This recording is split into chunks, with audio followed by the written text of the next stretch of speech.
Salutare lume, am primit acest amplificator defect, deci nu știu ce defecțiuni are, totuși cineva a încercat să vadă ce are, deci nu i-au mai pus șuruburile. Butonul ăsta e lipsă, așa l-am primit.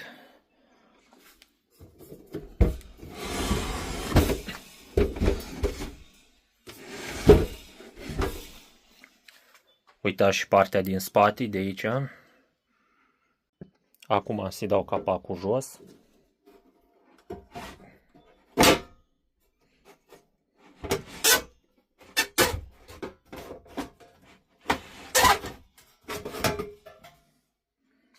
Și acum, după ce am dat capacul jos, uitați cum arată pe versul.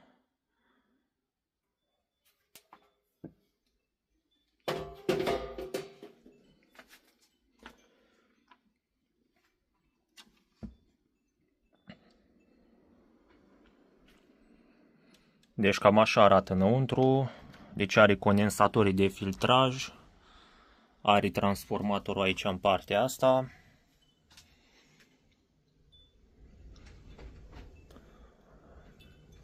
Așa, din ce observ eu aici, transformatorul are două ieșiri, deci are o ieșire cu mediană și una simplă. Aici, după cum se vede, are 4 condensatori de filtraj, cred că 2 condensatori lucrează pe un canal și 2 pe celălalt canal. Aici e puntea de diode. Condensatorii ăștia cred că lucrează pe partea de corecții de ton.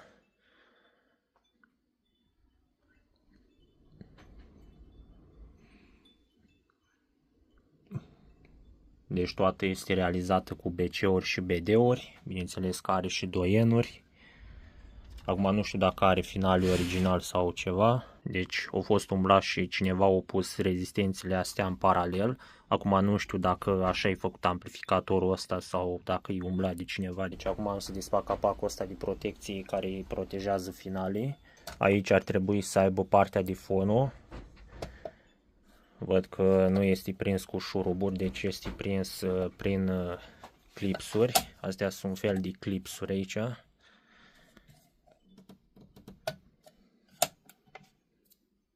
Trebuie să bag ceva mai tare ca să scot.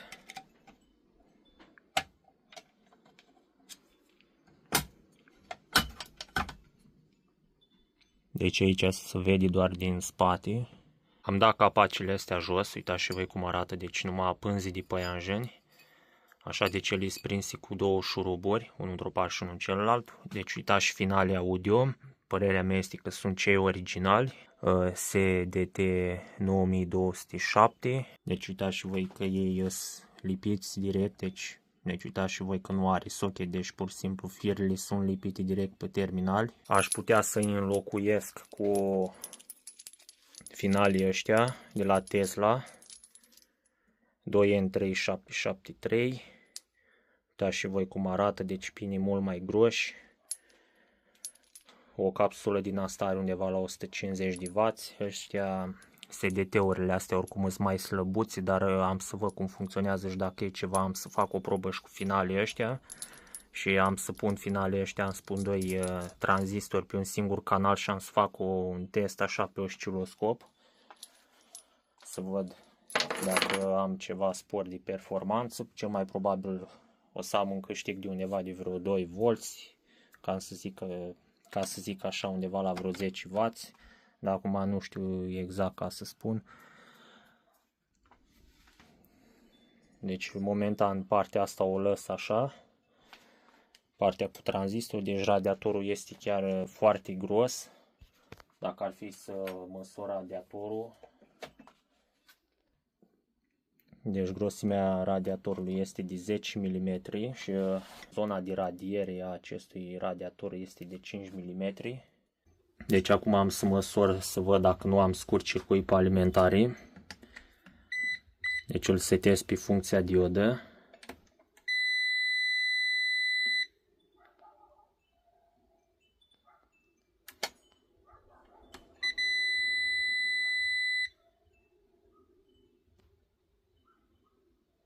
Deci cam așa se comportă.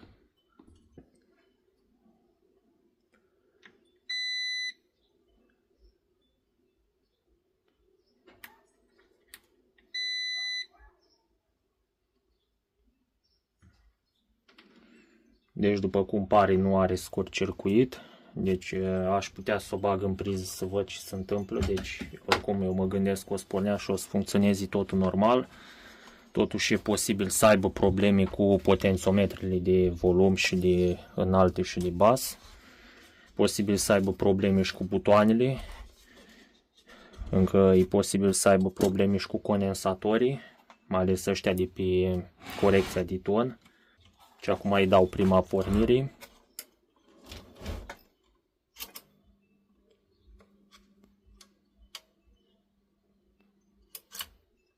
Deci are un băzeit foarte puternic și vibrează foarte tare. Deci am să-l pun pe wattmetru să văd dacă consumă foarte mult curent. Deci n-ar trebui să consumi mai mult de 30 de W.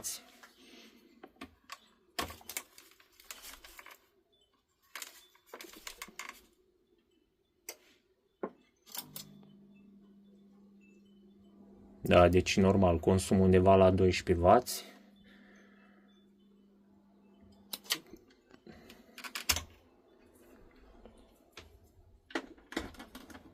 Dar vă spun și eu că băzitul ăsta e foarte deranjant, deci îți dă impresia că transformatorul este pus în scurt circuit și tolele vibrează.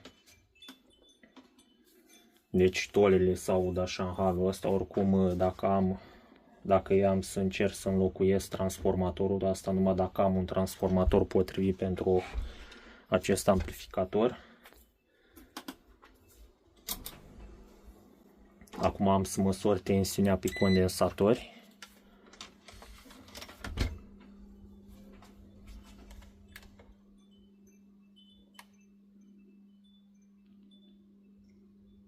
Vedeți și voi tensiunea, 34 de volți,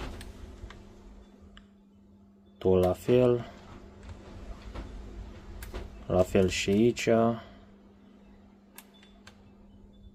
și aici la fel.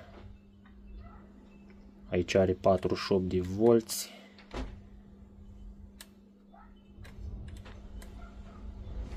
Aici are 49 de volți.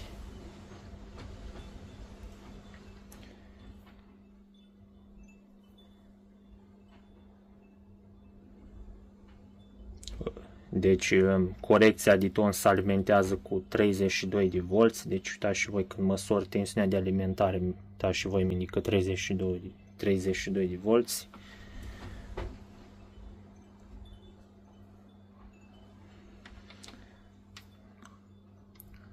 Acum am să măsor pe ieșire să văd dacă am tensiune. Ce e posibil totul să fie funcțional. Am să pun o tastă aici la masă pe condensator și o tastă pe ieșire.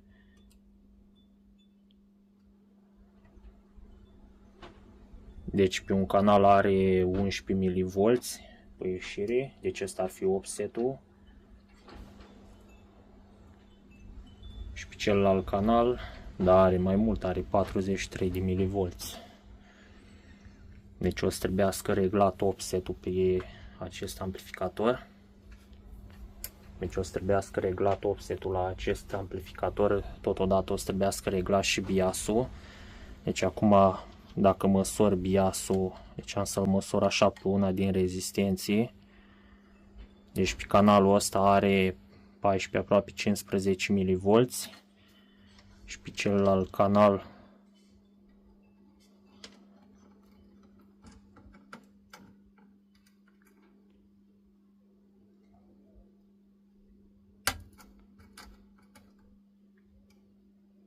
are mult mai puțin.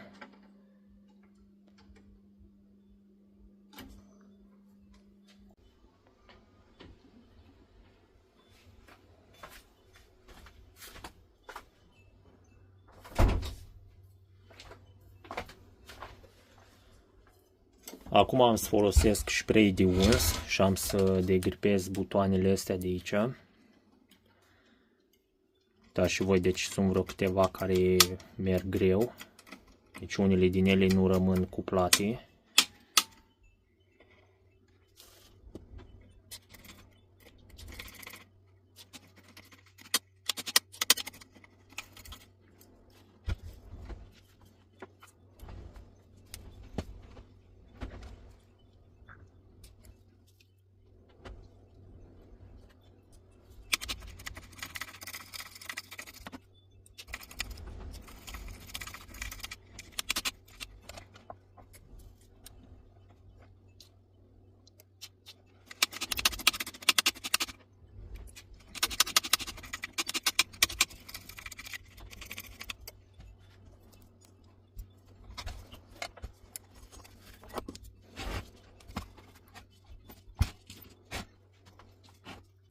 Acum am să curăț butoanele de volum.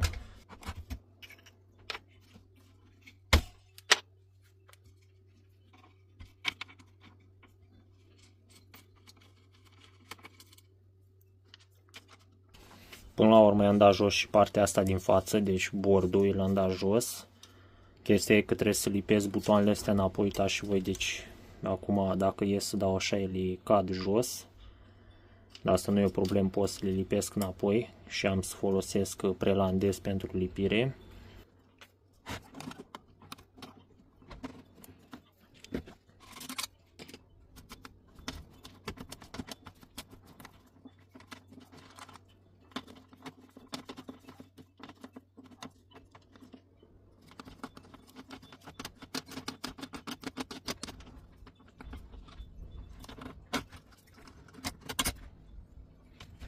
Deci cam așa arată corecția de ton.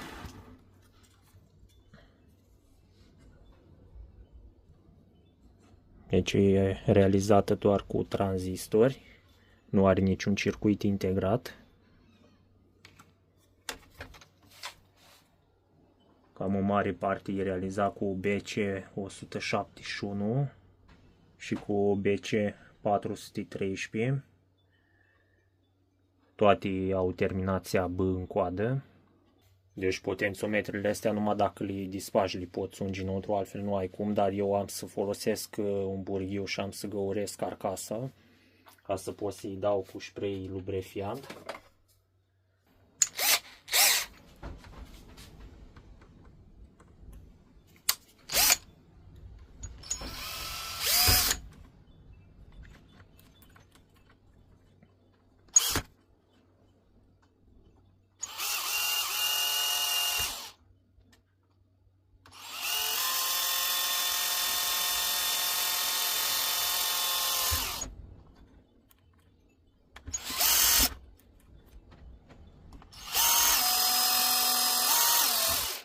Uitați și placa de volum, până și aici are preamplificator. Uitați, deci are 2 tranzistori.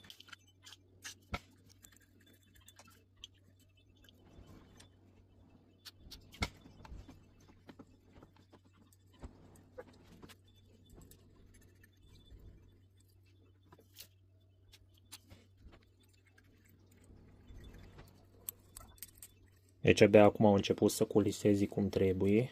Înainte știu că înainte când culisam el se simțea cum agață înăuntru, acum merge mult mai bine. Oricum nu merge ca unul nou, dar măcar cât de cât să meargă. Oricum cel mai bine ar fi să înlocuiesc toți potențiometrii ăștia. Dar acum pentru probă am să-i folosesc tot pe ăștia.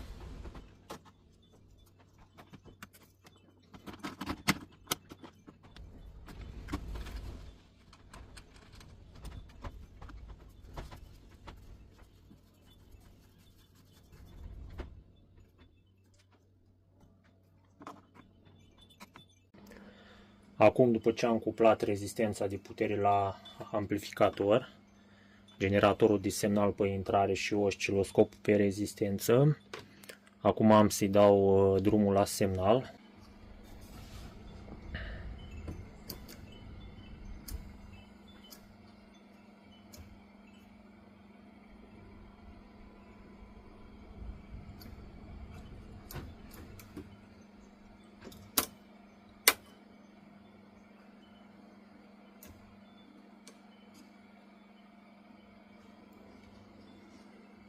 Și abia acum am găsit care e switch-ul ăla pentru semnal.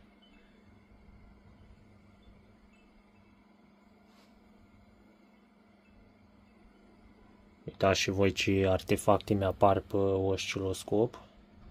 Deci la 10 V, 11 V, mă refer la valoarea RMS.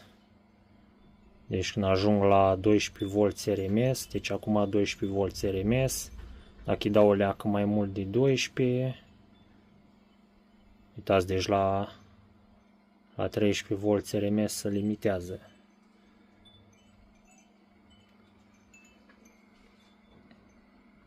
Acum am să verific și pe canalul ăsta la alt.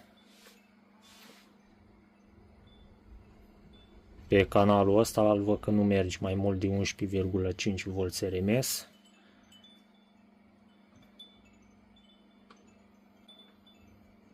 Am văzut și de ce era de la balans toată treaba.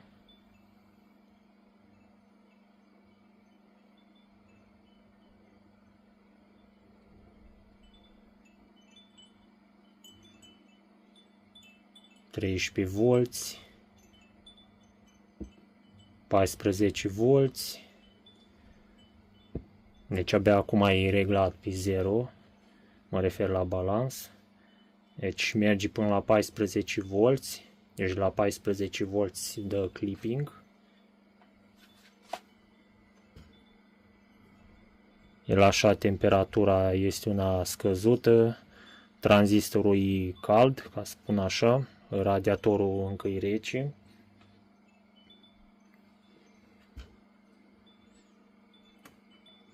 Acum am să măsor și căderea de tensiune. Deci cam asta e tensiunea de alimentare a etajului final. Acum când îi dau semnal, deci merg până în clipping. Așa, uitați cât cade tensiunea. Cade la 28 de volți. Deci cam asta e puterea amplificatorului. Este un amplificator destul de puternic. Oricum e cam mare pentru puterea pe care o dă. Adică oricum ar fi un STK din ăla mai mic, ar putea să producă aceeași putere pe care îl produce și ăsta. Deci dacă ar fi un STK din ăla mic, ar putea să ofere aceeași putere pe care o oferă și amplificatorul ăsta. Uite, dat exemplu, să spun așa, uitați STK-ul ăsta. Deci STK-ul ăsta oferă aceeași putere pe ieșire ca și acest amplificator. Acum distorsiunile poate să fie o leacă mai mari sau o leacă mai așa. Am conectat boxa la amplificator, la fel și intrarea de la calculator. Acum am să pun o melodie.